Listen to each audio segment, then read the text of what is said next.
Hi friends, welcome back to my channel. ನಾನು ಇವತ್ತು ಗೋರಿಕಾಯಿ ಪಲ್ಯ ಮಾಡ್ತಿದ್ದೀನಿ. ತುಂಬಾ ಚೆನ್ನಾಗಿರುತ್ತೆ. ಅಕ್ಕಿ ರೊಟ್ಟಿ, ಜೋಳದ ರೊಟ್ಟಿ, ಚಪಾತಿ ಎಲ್ಲದಕ್ಕೂ ಸೂಪರಾಗಿರುತ್ತೆ. ರೈಸ್ಗೂ ತುಂಬಾ ಚೆನ್ನಾಗಿರುತ್ತೆ. ನಾನು ಜೋಳದ ರೊಟ್ಟಿಗೆ ಅಂತ ಮಾಡ್ಕೊಂಡಿದ್ದು. ಬನ್ನಿ ಹೇಗೆ ಮಾಡೋದು ಅಂತ ನೋಡೋಣ.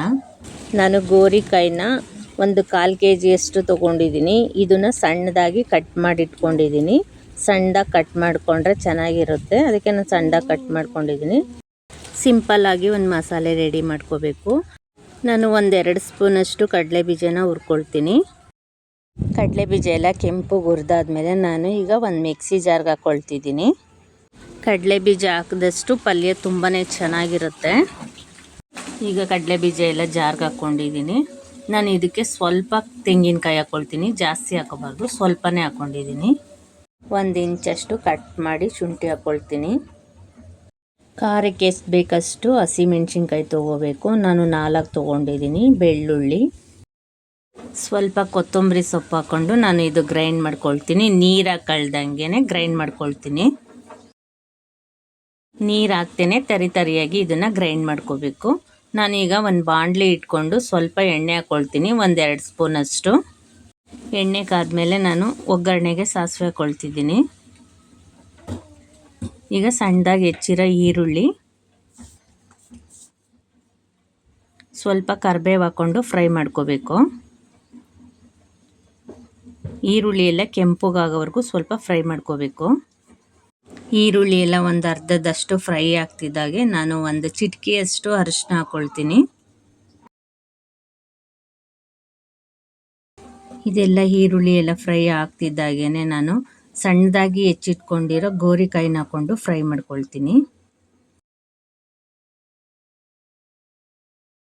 ಗೋರಿಕಾಯಿನ ಎಣ್ಣೆಯಲ್ಲಿ ಚೆನ್ನಾಗಿ ಫ್ರೈ ಮಾಡ್ಕೋಬೇಕು. ಈ ಗೋರಿಕಾಯಿನ ಎಣ್ಣೆನಲ್ಲಿ ಚೆನ್ನಾಗಿ ಫ್ರೈ ಮಾಡಿದಷ್ಟು ಪಲ್ಯ ತುಂಬಾ ಚೆನ್ನಾಗಿರುತ್ತೆ. ಇಲ್ಲಾಂದರೆ ಹಸಿ ಹಸಿ ವಾಸನೆ ಹೊಡೆಯುತ್ತೆ.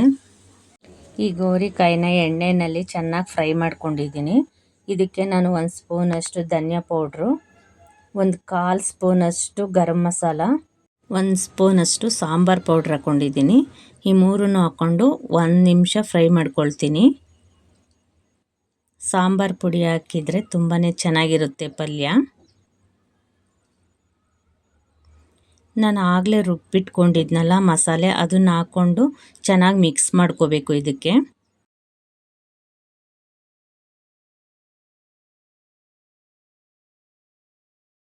ಇದನ್ನೆಲ್ಲ ಚೆನ್ನಾಗಿ ಮಿಕ್ಸ್ ಮಾಡಿದ್ಮೇಲೆ ನಾನು 1 ಟೊಮೊಟೊ ಹಾಕ್ಕೊಳ್ತೀನಿ.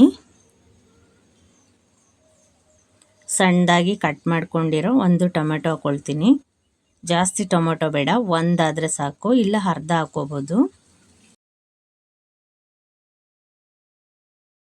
ಇದನ್ನೆಲ್ಲ ಚೆನ್ನಾಗಿ ಮಿಕ್ಸ್ ಮಾಡ್ಕೊಳ್ಬೇಕು. ಇದೆಲ್ಲ ಮಿಕ್ಸ್ ಮಾಡ್ಕೊಂಡ್ಮೇಲೆ ನಾನು ಆಗಲೇ ಮಸಾಲೆ ರುಬ್ಬಿದ್ದು ಜಾರ್ಗೆ ಸ್ವಲ್ಪ ನೀರು ಹಾಕ್ಕೊಂಡು ಇದಕ್ಕೆ ಸೇರಿಸ್ಕೊಳ್ತೀನಿ.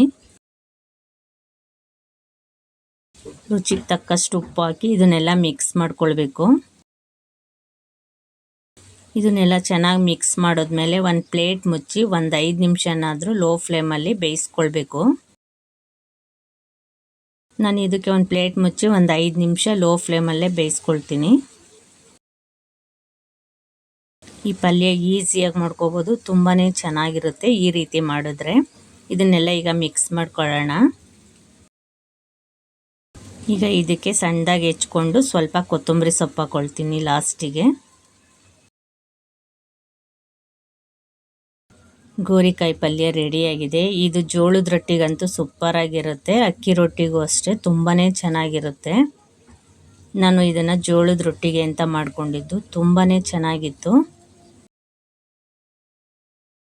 ನಿಮಗೆ ಈ ರೆಸಿಪಿ ಇಷ್ಟ ಆದರೆ ಲೈಕ್ ಮಾಡಿ, ಶೇರ್ ಮಾಡಿ, ಕಮೆಂಟ್ ಮಾಡಿ, ಸಬ್ಸ್ಕ್ರೈಬ್ ಮಾಡಿ.